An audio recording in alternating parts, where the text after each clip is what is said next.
Salut à tous et bienvenue sur cette vidéo de présentation de Assetto Corsa Evo. Alors je dis présentation mais au final il n'y a pas énormément de choses à présenter vu que c'est le Early Access. Alors Early Access, je voulais revenir dessus avant toute chose parce que j'ai l'impression que c'est très mal compris par beaucoup de monde. Donc je vais vous montrer ce que Google raconte.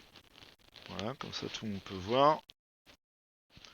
Donc voilà, Google nous le dit très clairement. L'accès anticipé, donc en anglais l'Early Access, est un mode de financement et de développement de jeux vidéo.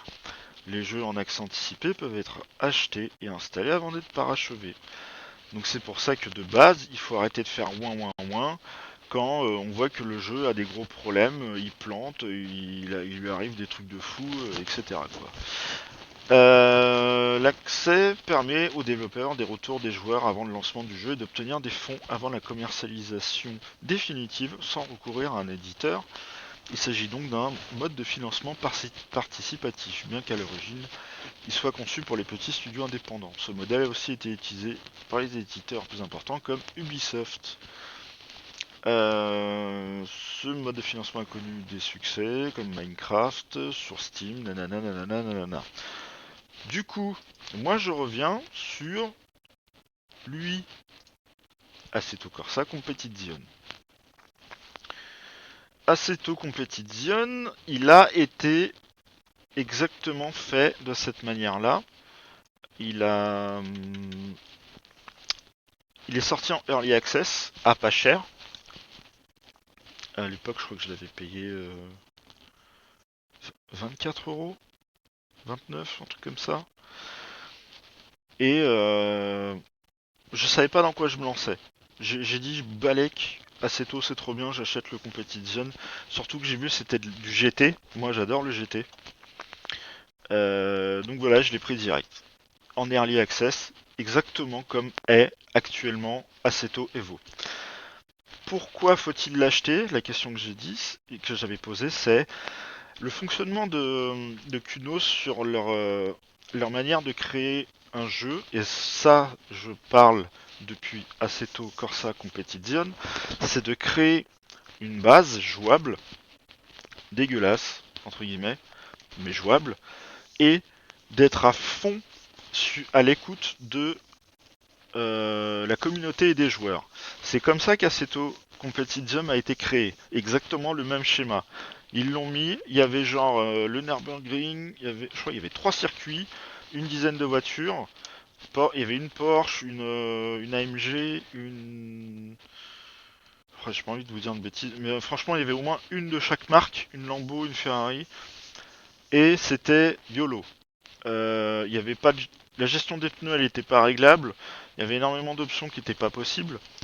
Et du coup, c'était pas mal reçu parce que la conduite était bonne. Elle s'est vraiment affinée au fil du développement du jeu.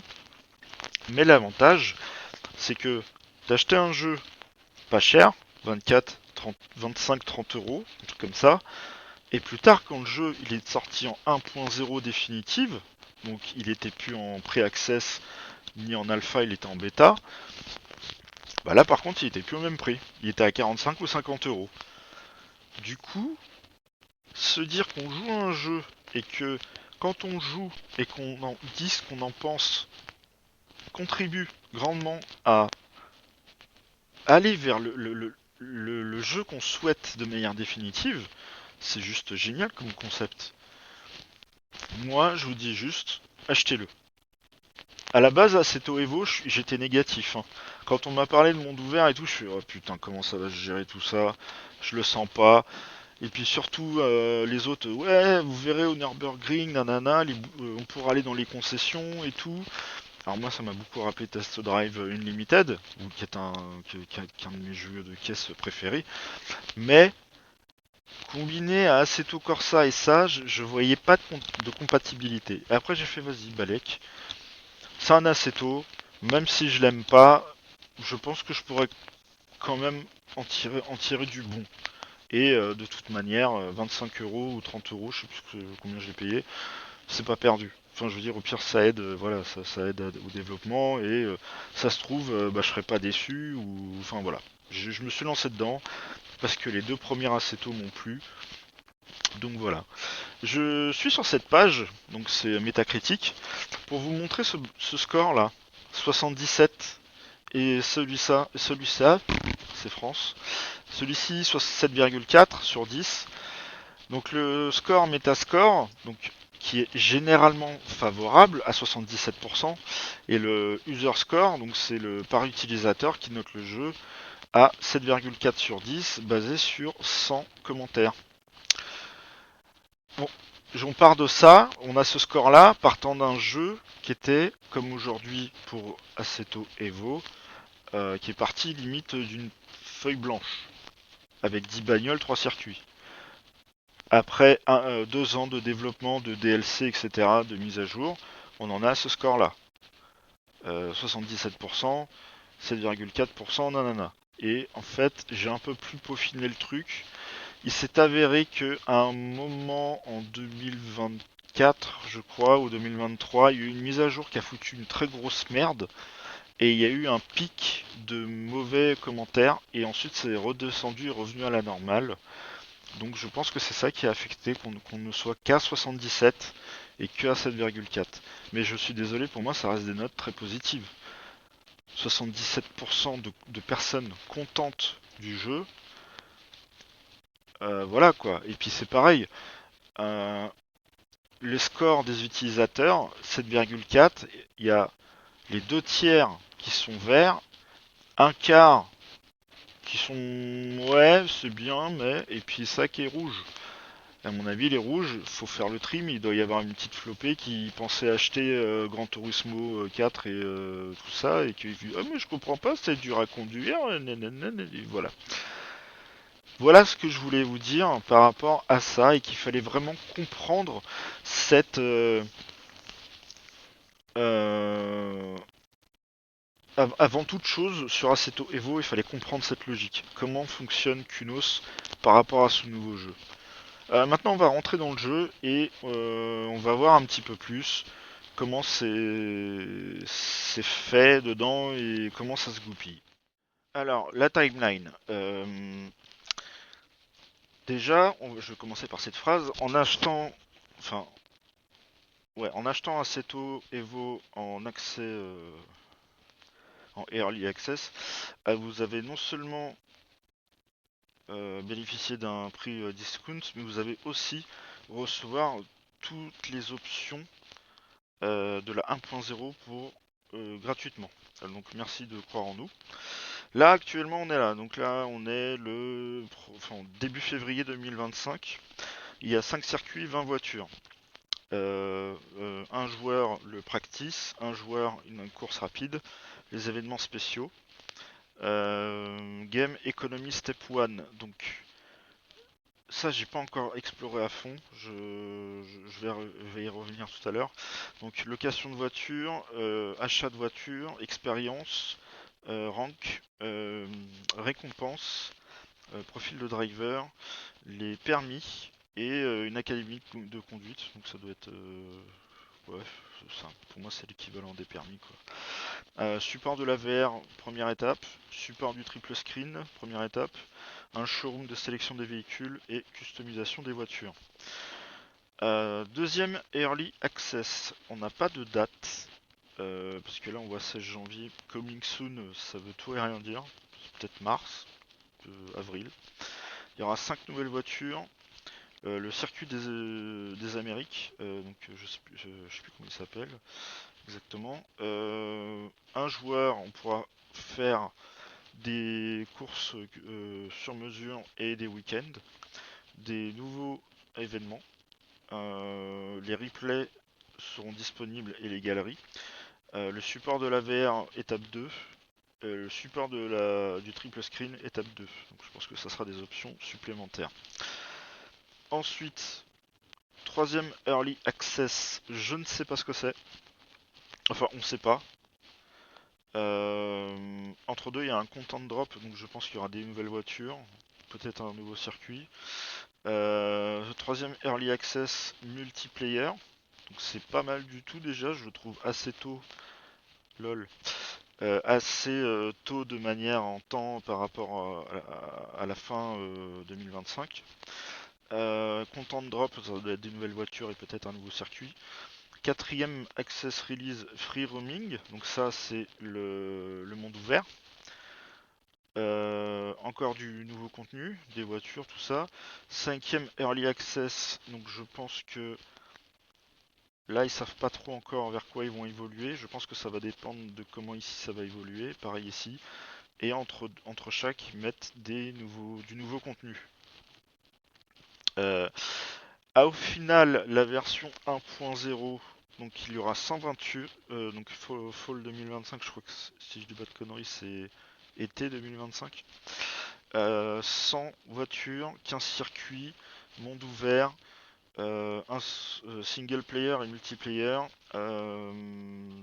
météo dynamique, game economy, donc c'est un système d'économie dans le véhicule, donc du monétaire. Je pense que c'est comme Gran Turismo quoi. Un driver avatar sur mesure, des showrooms et des concessionnaires, customisation de voitures, tuning de voitures, VR et triple screen support, mode photo et replay. Voilà, à peu près la timeline qui est prévue sur Assetto Evo. Alors là on est dans le menu général, quand vous démarrez le jeu vous tombez là, donc un espèce de garage avec un clic droit on a une vue libre entre guillemets, voilà c'est à peu près ça. Pour les graphismes s'il vous plaît donc n'en tenez surtout pas compte parce que là je tourne en vrai très en résolution très basse parce que ma carte graphique elle est à genoux, elle a plus de 6 ans déjà. Donc et puis c'est pareil, on est en early release. Tiens, j'avais pas vu ça quand on fait la molette, on peut zoomer, on peut bouger autour. Ah, voilà, j'apprends des choses. Hein. On peut zoomer. Magnifique cul de Fiat 500. Faudrait que j'essaye voir ce que ça donne en haut, en grosse résolution, mais à mon avis, ça va être absolument impraticable. Alors, qu'est-ce qu'on a dans le menu Donc, on a Drive. Donc un joueur ou les événements spéciaux. Donc on va commencer avec. On va survoler déjà tous les menus généraux. Dans les véhicules, donc un garage, concessionnaire, mais on peut pas cliquer dessus, et customisation. Académie, donc là c'est licences, on peut pas cliquer dessus. Driver, bon bah ça c'est le profil de conducteur, on peut pas le voilà. Galerie, ça pareil, ça viendra après. Et les paramètres. Alors dans les paramètres, il y a déjà pas mal de trucs qui sont très intéressants. On peut déjà... Oui, tenez pas compte, mon embrayage il est complètement mort. Ce que j'ai pas montré, c'est que le jeu dès le départ montre qu'il supporte les manettes. Chose qui était pas du tout possible sur Assetto 1. On peut voir que du coup tout est reconnu. Donc clavier souris. Arduino Leonardo, c'est une de mes button box. Ça c'est une deuxième button box. Ça c'est mon shifter et ça c'est mon volant TSP CRSR. Je n'ai absolument rien fait, ils sont déjà reconnus. Et franchement, au niveau de, il y a même le track IR, j'ai vu ça. Le track IR, c'est les prémices de la VR. En gros, vous avez un genre de lunettes sur votre gueule, une webcam qui regarde la position de votre visage et la caméra suit. C'est une solution cheap, mais je la conseille pas parce que ça fatigue les yeux. Moi perso, ça me fatigue les yeux et je trouve pas ça terrible. Mais il faut apprécier le fait qu'ils aient intégré ça. L'autre chose qui m'a mis sur le cul, c'est les réglages proposés d'office dans le jeu. Donc là, sur la voiture, bon, tourner à gauche, droite, ça c'est quand on est en clavier souris. Là, c'est tout ce qui est les vitesses. Donc, à savoir qu'on peut mettre 9 vitesses en manuel. Light Cycle, pour moi, c'est cycle, pour moi, c'est un truc qui se répète. Donc je sais pas si ça parle de clignotant ou je sais pas. Light stage 1, je pense que pareil, je sais pas ce que c'est. Il y a plusieurs stages qui vraiment jusqu'à 10. Flashing light, bon bah ça c'est pas clignotant, c'est appel de phare clignotant. Lumière de nuit. Ah bah non, left et gauche, ça c'est les clignotants. Voilà, ils sont directement intégrés. Les clignotants, le bouton pour le TCS, le traction control, je crois qu'il y a pareil. Attendez, j'utilise ça. L'ABS stage, la cartographie, le SC. Le SC, l'aide à la. Non, je sais pas là. Engine map, donc ouais, le. Répartition du freinage avant-arrière. Mode performance. Display device. On va pouvoir changer, je pense, le compteur. Display page, c'est pareil. Quand on a un compteur digital, on va pouvoir changer les pages et avoir des informations différentes. Toutes ces infos-là, en fait, ce que je trouve génial. Putain, cockpit light, ça veut dire qu'on va pouvoir changer l'intérieur, les couleurs du tableau de bord et tout. Mais ce qui m'éclate, c'est que toutes ces infos-là, c'est des trucs qu'on retrouvait sur Content Manager, sur SimHub. Et ce que je kiffe, c'est que on dirait qu'ils ont pris toutes ces données, ils ont pris en compte tout ce que les joueurs ont fait de leur côté, ont amélioré la communauté de leur côté, et ils ont tout implémenté d'office. Et c'est juste génial en fait de faire ça. Les essuie-glaces, putain, il y a combien? Il y a 10 modes d'essuie-glaces. Pareil, les rétroviseurs. Tu peux changer le FOV des rétroviseurs. Animation optionnelle, donc ça je pense que c'est ouverture des portes, tout ça. Pareil, c'est des trucs qui étaient que dans Content Manager. Et, euh, et encore, il fallait installer des plugins.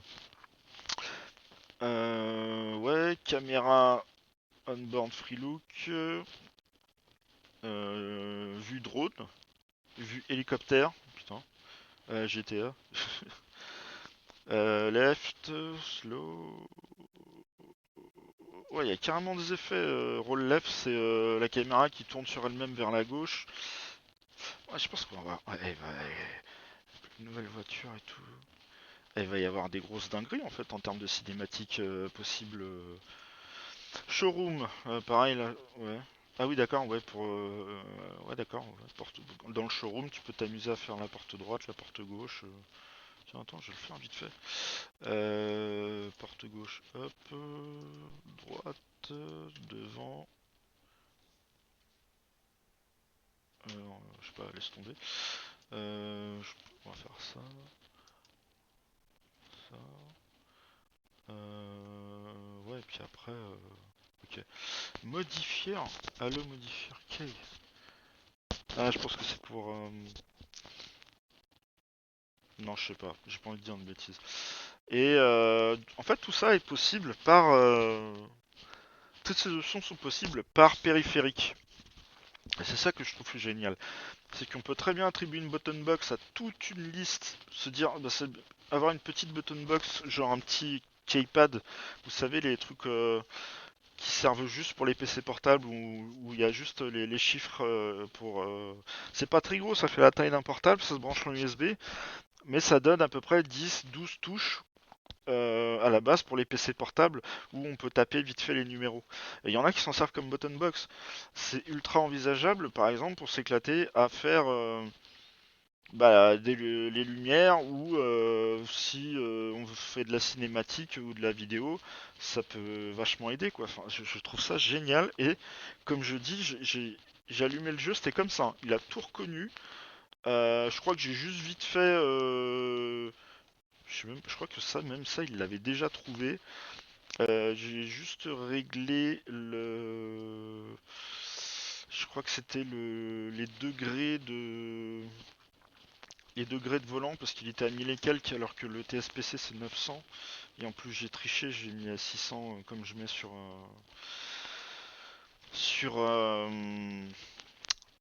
Competition. Alors attends, du coup est-ce que ça marche si je fais ça? Hop. Si je fais... Oh ouais, c'est trop bien. Par contre ça fait... Ah si, ça fait un truc, non? Non. Si je freine? Non. Non, j'ai pas attribué. Ouais, bon, je sais pas. Moi c'est rigolo. C'est rigolo, c'est rigolo. Ensuite, galerie, bon, on n'a pas. Comment dire, machin, machin. Alors, drive. Non, véhicule, parce que la partie véhicule, je voulais vous la montrer. Elle est pas mal du tout, surtout qu'il y a déjà eu une mise à jour. Là, on est en 1.4, en début février. Niveau garage, il y a beaucoup plus Bah, sont où les voitures? Voilà. Ah oui, ouais, ouais, ouais, déjà. Je crois qu'au début, on avait Honda, Alpine, une Toy, BM et c'est tout. Et la Bart. Bon, si je fais tout. Alors, ça va mettre 3 jours à charger, avec mon PC à la ramasse. Alfa Romeo Junior, je ne savais même pas. C'est quoi ça, 17? Ah, c'est le 0 à 100? Peut-être. Peut-être, peut-être. Entry, entry. Ah, faut une licence pour ça, non? Ah putain, il y a l'Alpine. Oh, trop fort.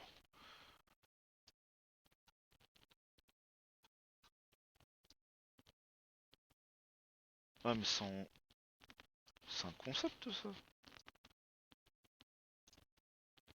Ouais, à 290 bêta, ok. Putain, c'est génial. C'est génial. S'ils commencent en plus à se lancer dans tout ce qui est concept car, je pense que ouais, ils ont compris la leçon de aussi. J'ai vraiment l'impression qu'ils se sont inspirés de du gars là qui fait ça tout seul d'ailleurs, un gros bravo à lui là, l'italien qui fait ça, celui qui fait Assetto Corsa Evolution. Qui a fait en fait j'en avais parlé dans une autre vidéo, c'est un mec qui a fait un mode à part qui transforme votre Assetto Corsa en Gran Turismo.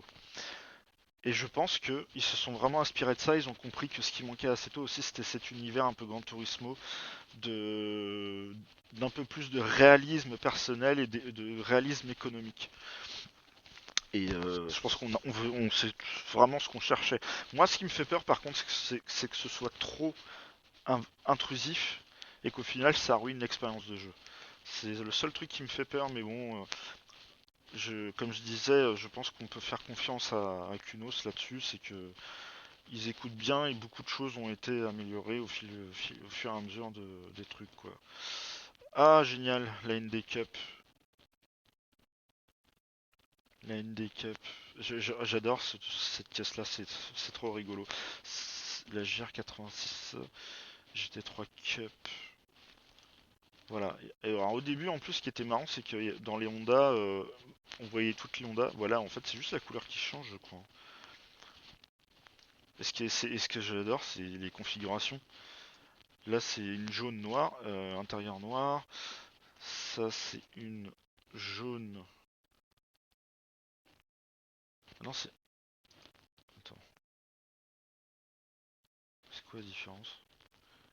Parce que ça, c'est une AP1, c'est une AP1 aussi. Intérieur cuir. Ouais, je sais pas. Je sais pas trop ce qu'ils ont bricolé. Bon, c'est pas une phase 2, non. Je sais pas. Édition spéciale Suzuka Blue, magnifique, avec l'intérieur bleu. Il manquerait plus qu'ils fassent l'édition finale qui était blanche là. Ça serait cool. Dualton l'hiver intérieur. Ah oui. Et puis là, du coup, c'est la classique, c'est ça, non? Non, je sais pas ce qu'ils ont fait. Et comme voilà, hein, on est toujours sur de la pré-alpha, donc je sais même pas si on peut dire pré-alpha. Audi, ah oui, une RS3, ça c'est bien pour les. T'inquiète, ma gueule. 5,29. Je pense que c'est ça, c'est les 0 à 100, 5,29. C'est marrant qu'ils aient pris ça comme échelle de... Oh là là, qu'est-ce que c'est dégueulasse avec ma carte graphique. C'est marrant qu'ils aient pris ça comme échelle de... Je peux pas cliquer dessus pour que ça s'ouvre Non, je... Non, j'ai pas l'impression. C'est avec le bouton spécial de la souris, non bon. Ouais, par contre, droite-gauche, comme j'ai fait sur le clavier, ouais. Ah, du coup, on peut peut-être... peut rentrer dedans?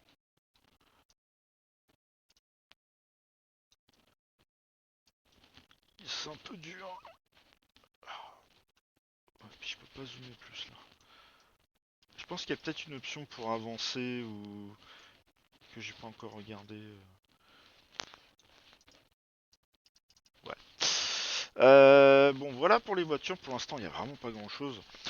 Pour la conduite, je ne vais pas mettre de vidéo perso. Je pense que je vais en piquer ailleurs. Enfin, c'est sûr, je vais en piquer ailleurs parce que ça sera dégueulasse. Je ne veux pas vous imposer ça. Mais en fait, pour faire simple, au début, je suis parti neutre sur sur ce Assetto Evo. Parce que dès qu'on a parlé de monde ouvert, j'ai fait oh putain, ça y est, ça va partir en couille. Oui, d'accord, dans Assetto 1, il y avait les modes et les maps monde ouvert, mais et surtout quand ils ont dit ouais, tu vas voir, c'est autour du Nürburgring, il va y avoir tous les concessionnaires. Je me suis dit mais putain, ça va être quoi comme merdier à gérer et, et du coup, je me suis dit bon, vas-y, laisse tomber cette partie-là. De toute façon, elle est pas dans le jeu encore. Et c'est pas quelque chose qui est majoritaire sur le jeu. Et du coup, j'ai pris j'ai pris une S2000 hein, pour commencer. Ouais, je vais quand même, allez, on y va. Je vais vous montrer vite fait à quel point c'est dégueulasse. Mais mes premiers tours de roue, ça m'a rappelé euh, complètement. Ah, customize. Ça m'a rappelé complètement le Assetto Corsa. Ah. Ça y était pas là dans l'autre version. Mat, métallisé. Joli. Joli, joli. Flex. C'est quoi Flex? C'est la réflexion ça, non? Oh. Intérieur.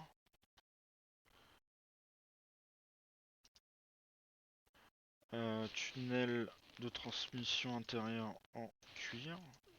Comment on fait? Putain. Pas intuitif ça, la souris quand même.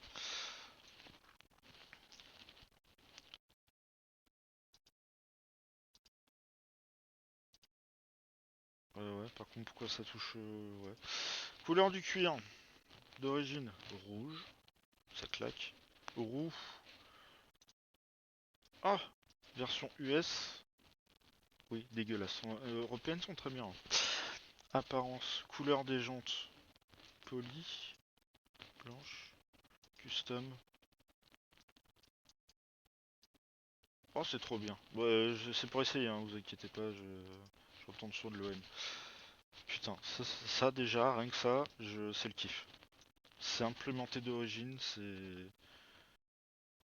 je suis trop fan. Appliquer, exit. Donc à la base, on avait dit qu'on allait faire un petit tour. Customize, dealership. Non, bah on y va, YOLO là, comment on fait? Non, ah bah non, oui, dans le garage, c'est sûr que ça va pas marcher. Drive, single player. Euh... Allez, est-ce que je mets mon PC en PLS? Grosse pluie. Ah, on va pas mettre de fog parce que là c'est plus que du. Ah, c'est pas réglage. Non, statique. Ok.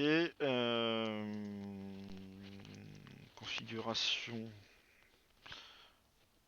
Custom assist. Tu m'as pris pour qui toi? Off. Off. Automatic ignition. Ouais, pour l'instant off. On. Off. Avec mon problème d'embrayage, oui. Oui. Standard start assist. Je vois pas ce que c'est. Automatic throttle. Nope. Automatic headlight. No. No. Si, parce que je sais pas où est le bouton. Ideal line, non. Non. Non. Ouais, ça c'est comme avant en fait. Y a pas de grand changement, mais c'est pas grave. Suzuka. Alors qu'est-ce qu'on a comme circuit? Brands Hatch, Imola. Suzuka, Suzuka, Suzuka, Moon Panorama. Alors moi je suis désolé, j'ai un petit faible pour Suzuka. Start. On va voir, hein, parce que je promets rien. Bon, ça a été un échec dans le sens où c'était dégueulasse, j'avais 10 FPS, donc j'ai arrêté. C'était injouable, voilà, j'ai préféré pas mettre.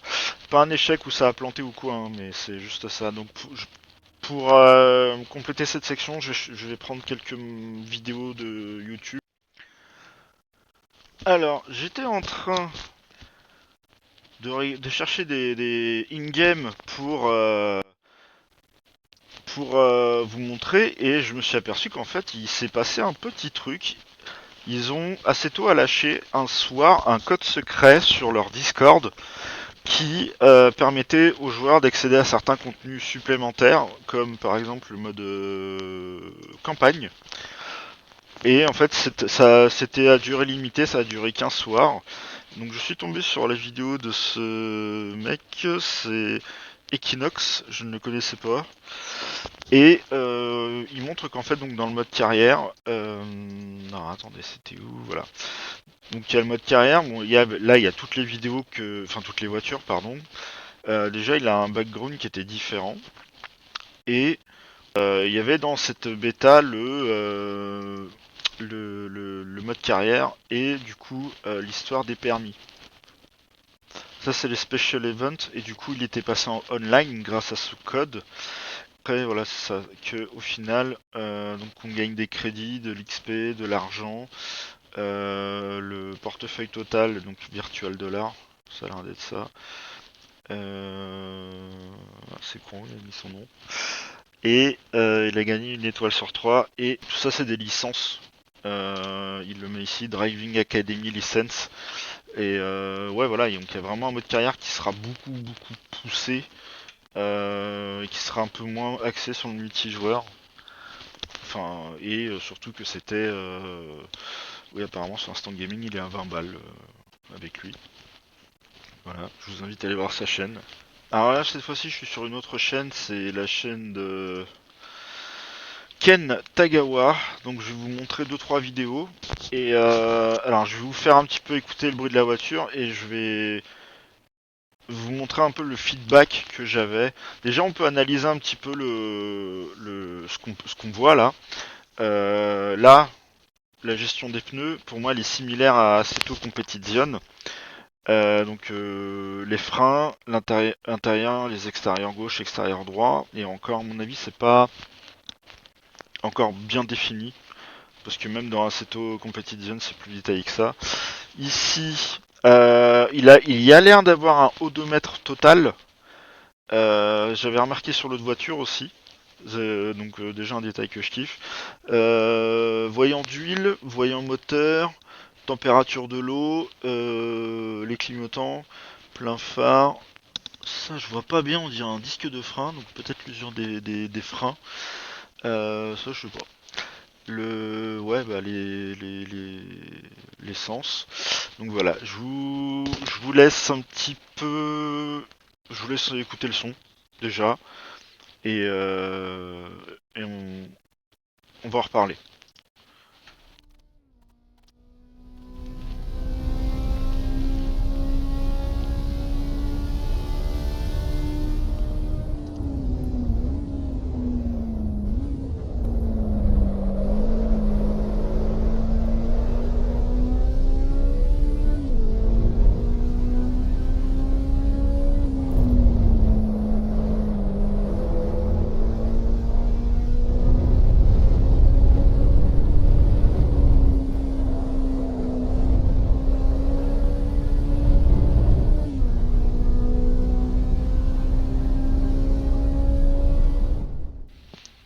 Le, le truc marrant aussi, le détail à la con, c'est des mains. C'est pas des gants de pilote, c'est des mains. Bon après voilà, Je après je pense que ça reste à définir aussi dans les paramètres du jeu quoi de le truc. Alors c'est vrai que quand on regarde comme ça c'est absolument pas révélateur Mais moi j'ai comme je l'avais conduite celle-là sans enregistrer et avec les graphismes low, j'avais vraiment le feedback et on a vraiment ce feedback de déplacement de la masse.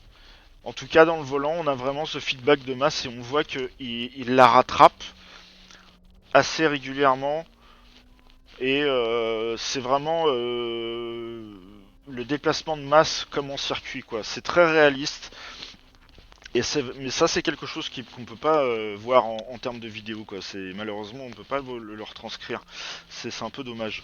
J'enchaîne du coup avec celle-ci, la Mazda Cup. Je l'ai pas vu encore cette vidéo, donc je vais vous mettre ça quand même en qualité. Voilà, voilà, très bien, t'as tout compris. Hop, hop. Alors pareil, je vous laisse un peu le son.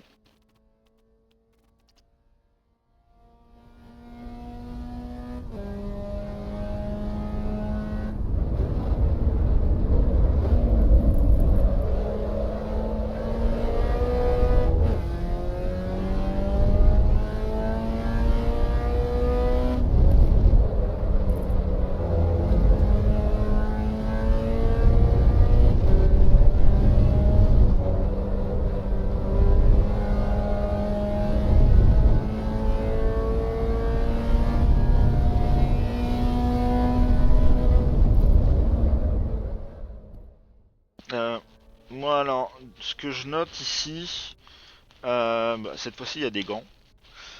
Il y a le contour, ouais, le tableau de bord originel qui a été conservé avec le compteur. Et bon bah ça comme c'est une version Cup, le compteur Pro, il y a un Race Logic ici, mais qui est pas encore fonctionnel je pense.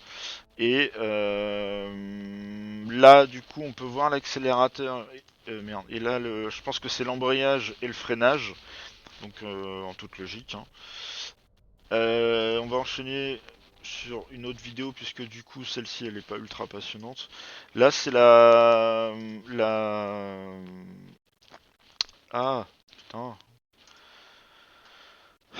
La Fiat, le pot de yaourt à Barthes. Je vous fais écouter.